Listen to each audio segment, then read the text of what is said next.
on to the first slide. So I'm going to tell you a little bit about myself, because I hope that you find some inspiration in my story as I go on, telling you from where I come from, who I am. Yeah. So who is Nomathemba? I'm a fashion designer.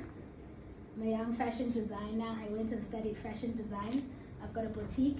Can you please pass on to show them my stuff? I've got a clothing boutique. This is my brand, Kusi Jewel. I do bridal wear, custom made clothes. I do many stuff, basically, couture clothing. Can you please go on? So basically, this is my store.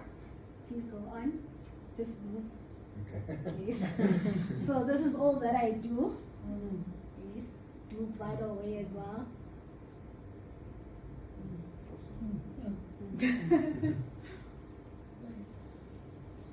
Okay, so I'm going to tell you a story of how I came into having a boutique, how I came up with this brand, Kusi Jewel. So when I was growing up from a young age, I've always been creative. From a young age, I've always been creative. My mom would buy me clothes, and then I would alter them to something that I like. And I found out that I don't like looking like everyone else. I would always like to look different. But I just never saw that to be a talent. I never saw that that was my gift. So when I finished my matric, I never saw fashion design as a career, because you would look at that grandma or auntie, yes. Yeah. So when you would never see fashion design as a career. So I was never inspired to go into fashion design. So I went and studied biomedical technology. Not because I was passionate about it.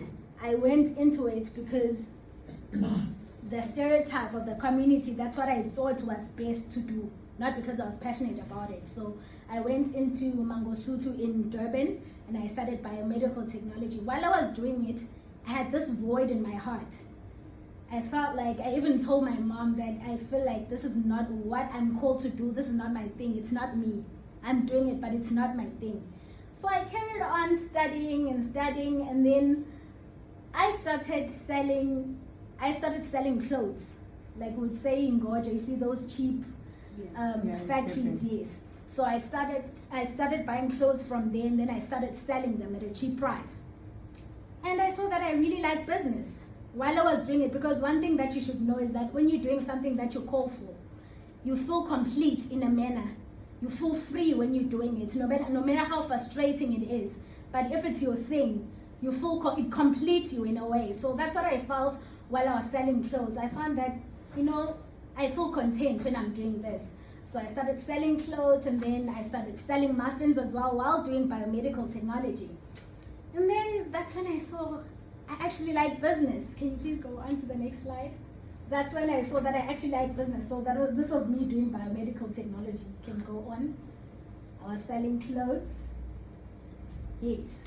So, okay, before I get to this, so yes, I went on and studied biomedical technology while I still had my business. So one day I was sitting with my friend. My mom told me, why don't you go and study fashion design? And I actually saw that I could actually go into that. I actually like fashion design. But I was just like, what would people say? I was afraid of the fact that people would judge me.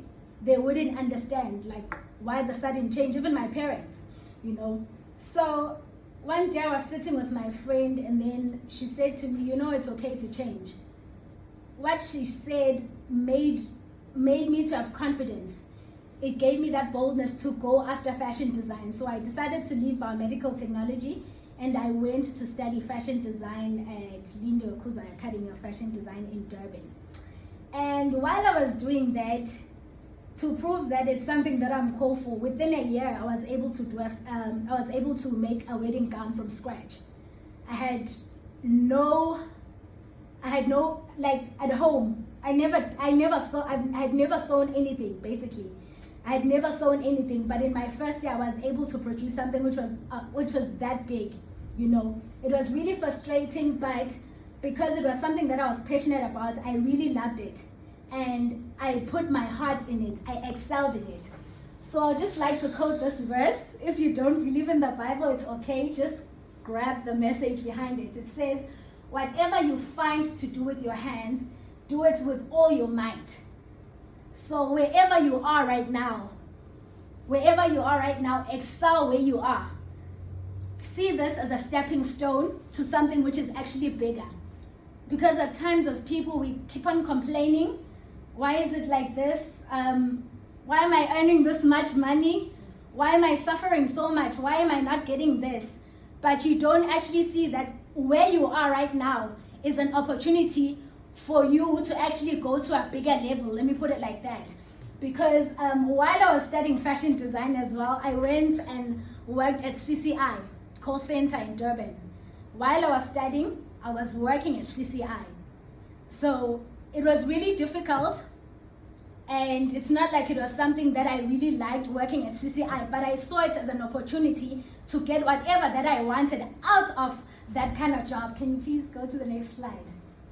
So while I was at CCI, because I had no one to sponsor my business, I had no machine, I had nothing. So I used the money that I got from CCI to buy myself a machine, to buy myself a mannequin, whatever that I needed at school, because in fashion school, they would need you to put in a lot of money. You need to buy fabrics and whatnot. So I used that job to sponsor my vision. So that's another thing that I would like to talk about. Please go on to the next slide. Next slide. So that's another thing that I would like to talk about, vision. So I would quote again in the Bible. If you read in the book of Genesis, you find that God was speaking to Abraham. And he said that as far as your eyes can see, if you look to the east, to the west, to the south, and to the north, as far as your eyes can see, that is what I'm going to give to you and your descendants. But as far as your eyes can see. So what I'm here to say is, as long as you can see something, you can obtain it. You can start here, but as long as you see there, you can get it. The problem is when you're gonna go on in life and you've got no vision. You wake up in the morning, you come to work, you're living a life which is not full of purpose. You're just going to work, you'd be complaining all the time.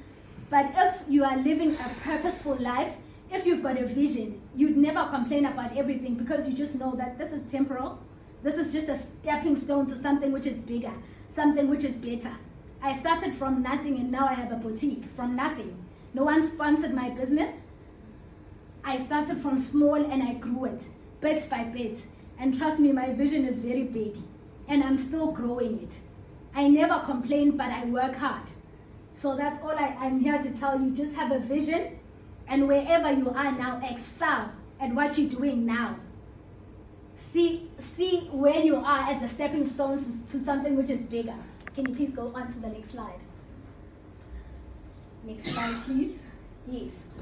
I mean, the worst disability is not physical disability, but mental disability.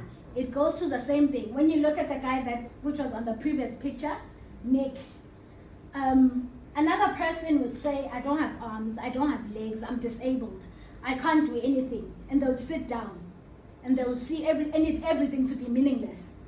But this guy, as much as he didn't have arms, he didn't have legs, I believe that he had a vision. He wouldn't have came this far if he didn't have a vision. He was driven by vision. So the biggest problem is not the fact that you are physically disabled, but the biggest problem is you being mentally disabled, not being able to think, not being able to see yourself being far in life. So that's all I was here to say. It all has to start with you seeing yourself being somewhere. It all has to start with you seeing yourself being someone which is bigger than what you are right now, because you would never obtain something that you've never seen before. You will never get to where you've never seen or visualized before. Thank you very much. Wow.